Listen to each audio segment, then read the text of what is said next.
త్రిసంధ్యా క్షేత్రానికి ఉన్న మరో పేరే త్రయంబకం.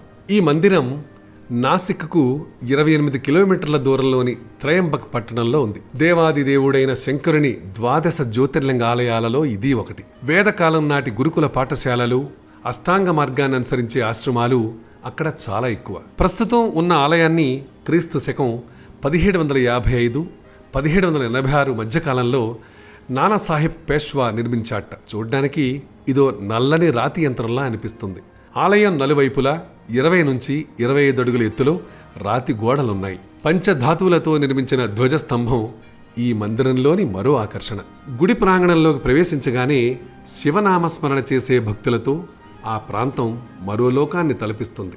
శివాలయానికి ఎదురుగా ఉన్న నందీశ్వరుని మందిరం గుండా గుడి అంతర్భాగానికి చేరుకుని చిరుదీప కాంతిలో కనిపించే జ్యోతిర్లింగాన్ని దర్శించుకుంటాం.